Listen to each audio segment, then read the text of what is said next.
sebab-sebab orang melakukan perbuatan dosa. Kenapa kita tergelincir dalam melakukan maksiat? Pertama, sebab seseorang melakukan perbuatan dosa adalah karena lemahnya iman. Lemahnya iman terjadi karena kurangnya ilmu.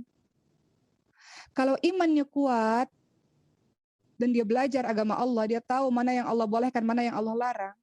Kalau iman seseorang kuat ditambah ilmu yang baik, jika ada maksiat di depannya, dia pasti akan takut kepada Allah Subhanahu wa taala daripada kesenangan dunia yang sementara.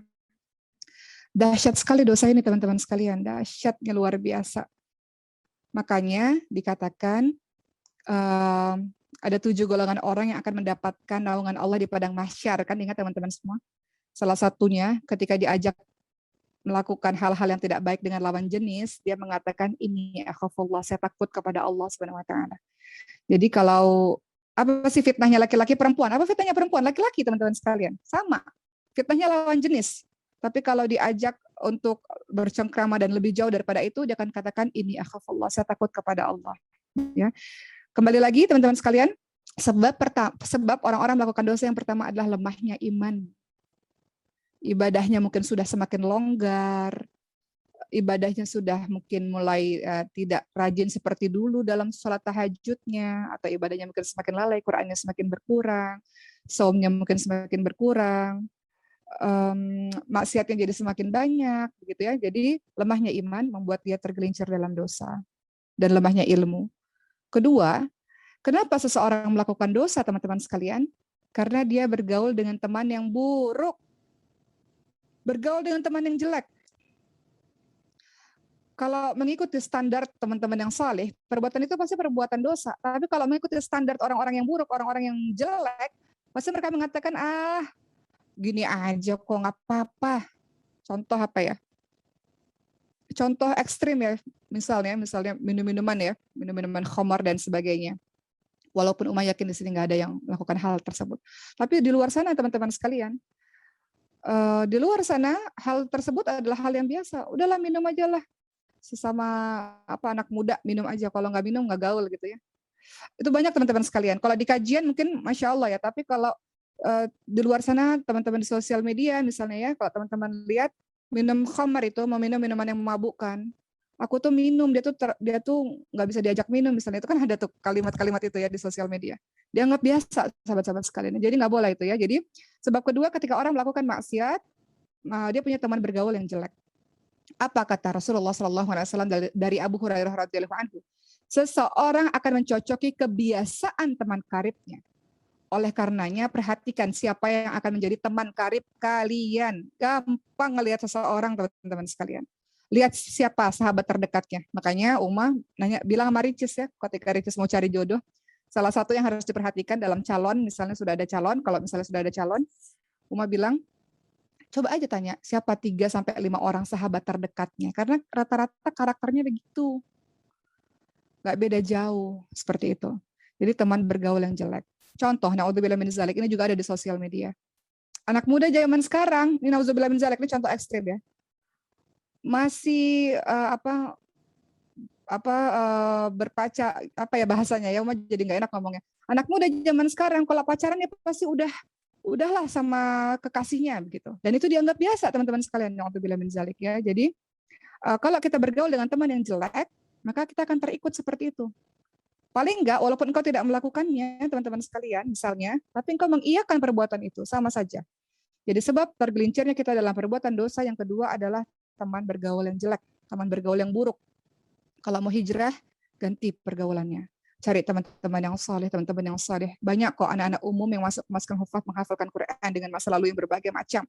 Tapi ingin menjadi orang yang baru, ingin menjadi orang yang lebih baik. Ya sudah, dapat pergaulan yang baru, pergaulan yang saleh dan salihah. Mereka adalah harta-harta berharga. Sahabat-sahabat soleh dan solehah kita itu teman-teman berharga yang harus dijaga teman-teman sekalian. Karena kita membutuhkan mereka. Ketiga, apa yang menyebabkan orang tergelincir dalam dosa? Pandangan yang begitu bebas dan tidak mau ditundukkan. Karena dari pandangan itu, panah-panah iblis itu mulai dimainkan, sahabat sekalian. Bukan berarti setiap ketemu orang kita nunduk, enggak. Tapi sekiranya kalau itu menimbulkan sesuatu yang menggetarkan hati dan kita takut dengan itu, maka tundukkan pandangan kita. Dalam surah An-Nur ayat ke-30, Allah Subhanahu wa taala berfirman, "A'udzubillahi minasyaitonir rajim. Qul lil mu'minin yaghuddu min absarihim wa yahfazu furujahum." Ya, katakan kepada laki-laki yang beriman hendaklah mereka menahan pandangannya dan memelihara kemaluannya. Ayat berikutnya, yang demikian itu adalah lebih suci bagi mereka. Sesungguhnya Allah Maha mengetahui dari apa yang mereka perbuat, apa-apa yang mereka perbuat. Sama, An-Nur 30 untuk laki-laki beriman, An-Nur 31 untuk perempuan-perempuan beriman, untuk jaga pandangan dan menundukkan atau menjaga pandangan dan memelihara kemaluan. Jadi, hindari untuk bercengkrama berlebih-lebihan kepada yang bukan mahram, apalagi sampai menceritakan urusan pribadi secara berlebih-lebihan, karena di situ nanti mulai timbul perasaan-perasaan dan nanti kita nggak menyangka tentang diri kita, teman-teman sekalian. Yang kita rasa, oh saya ini nggak mungkin terjerumus dengan hal-hal seperti itu, nggak bisa. Karena cara kerja syaitan adalah step by step, selangkah demi selangkah, bahkan kau sampai pada satu titik akhirnya, kenapa aku bisa baru buat seperti itu, begitu. Karena begitulah cara kerja syaitan yang begitu dahsyat, sahabat-sahabat sekalian ya. Dalam hadis riwayat Muslim, sahabat sekalian, dari Jarir bin Abdullah radhiyallahu anhu, ia berkata, aku pernah bertanya kepada Rasul mengenai pandangan yang tidak disengaja. Maka beliau memerintahkanku untuk memalingkan pandanganku. Jadi sekiranya kalau di depan kita ada fitnah, ya, fitnah itu artinya kita nggak akan mampu terus berinteraksi dengannya, maka kita diminta untuk menundukkan pandangan. Yang keempat, terjadinya perbuatan dosa itu disebabkan karena terlalu banyak waktu luang. Banyak waktu luang yang kau miliki. Ingat kata Rasul apa? Ada dua kenikmatan yang banyak manusia tertipu. Yang pertama adalah nikmat sehat, dan kedua adalah nikmat waktu luang. Hadis riwayat Bukhari. Jadi hati-hati, ada dua hal. Nikmat sehat, kalau engkau sehat biasanya jadi bebas melakukan apapun, dan nikmat waktu luang.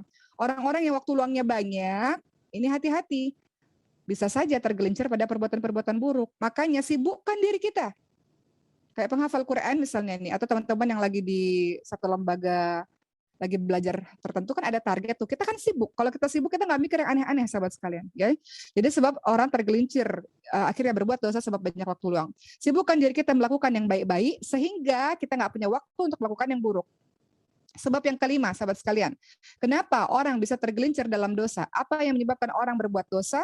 Karena dia bermudah-mudahan dalam hal yang haram, alias dia meremehkan perbuatan dosa. Yang kelima nih, sebab dia tergelincir dalam dosa karena dia menganggap kecil dosa itu. Dia meremehkan dosa. Ketahuilah bahwa meremehkan dosa malah membuat dosa tersebut jadi lebih besar di sisi Allah Subhanahu wa taala, ditambah jika dia terus-menerus melakukan perbuatan dosa. Walau itu awalnya adalah dosa yang ringan. Dosa itu menjadi besar kalau dilakukan terus-menerus. Itu menjadi besar, teman-teman sekalian ya.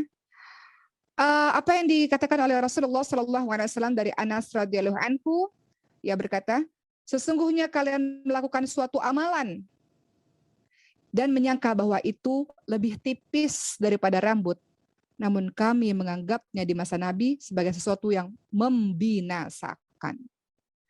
Jadi salah satu membuat kita tergelincir dalam dosa adalah karena kita memandang remeh dan kecil dosa itu. Apa kata Ibnu Battal? Beliau mengatakan, sesuatu dosa yang dianggap remeh bisa menjadi dosa besar. Ditambah lagi jika dia terus-menerus melakukan dosa itu. Lalu kita simak perkataan Abu Ayyub Al-Ansari radhiyallahu anhu.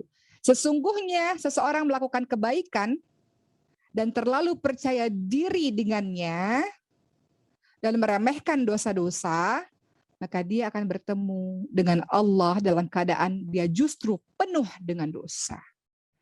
Sesungguhnya seseorang melakukan kejelekan dalam keadaan terus-menerus merasa bersalah, dia berbuat dosa terus dia merasa bersalah, maka dia akan bertemu kepada Allah dalam keadaan yang aman. Ya.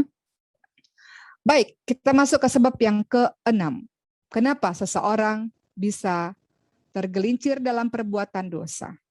Karena dia dekat atau berada di tempat-tempat yang dapat membangkitkan syahwat. Dia berada di tempat-tempat buruk, makanya dia bisa berbuat dosa.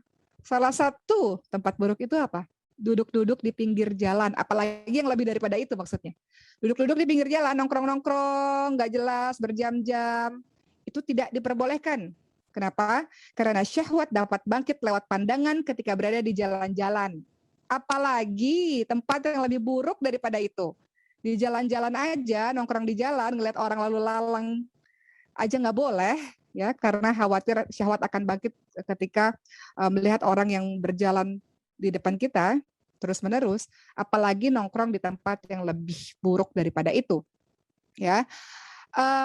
Dari Abu Sa'id Al-Khudri radhiyallahu anhu, Rasulullah sallallahu alaihi wasallam bersabda, jangan kalian duduk-duduk di pinggir jalan, jangan kalian nongkrong-nongkrong dengan hal-hal yang nggak ada gunanya. Mereka bertanya, tapi itu kebiasaan kami ya Rasul, dan sudah menjadi tempat majelis kami untuk bercengkrama, untuk kami ngobrol-ngobrol. Apa kata Rasul? Jika kalian tidak mau meninggalkan tempat seperti itu, maka tunaikanlah hak jalan tersebut. Mereka tanya, apa sih hak jalan itu? Rasul menjawab, menundukkan pandangan, menyingkirkan gangguan di jalan, dan menjawab salam, dan amar ma'ruf nahi mungkar. Hadis riwayat Bukhari. Kira-kira di jalan aja harus nundukin pandangan, menyingkirkan gangguan, menjawab salam, amar ma'ruf nahi mungkar, menyuruh orang pada kebaikan, mencegah orang pada keburukan. Apalagi kalau misalnya diskotik atau night club, yang bagi sebagian orang di luar sana itu tempatnya anak muda, tempat gaulnya anak muda. Emang nggak tahu nih lagi PPKM buka apa tutup tuh. Night club seperti itu. Apalagi itu teman-teman sekalian. Karena di tempat-tempat seperti itu tidak mungkin ada menundukkan pandangan. Mungkin nggak? Kan jedak-jeduk di situ. Mungkin nggak menundukkan pandangan. Mungkin nggak menyingkirkan gangguan di tempat itu. Kan nggak mungkin. Mungkin nggak ada menjawab salam di situ. Nggak mungkin. Mungkin nggak amar ma'ruf nahi mungkar di situ. Kan nggak mungkin. Na'udzubillah min dzalik. Jadi kita berlindung dan bertobat kepada Allah Subhanahu wa taala atas kesalahan-kesalahan yang mungkin di masa lalu pernah kita lakukan, ya. Jadi di sini kita sudah bahas ya bahwa ada 6 sebab yang membuat kita mudah bermaksiat. Pertama, lemahnya iman, kedua, teman yang jelek, ketiga, pandangan yang tidak dijaga, keempat, waktu luang yang tidak dimanfaatkan dalam kebaikan, yang keempat, bermudah-mudahan dalam hal yang haram atau meremehkan dosa. Yang berapa tadi? Berikutnya adalah dekat-dekat dengan tempat yang membangkitkan syahwat.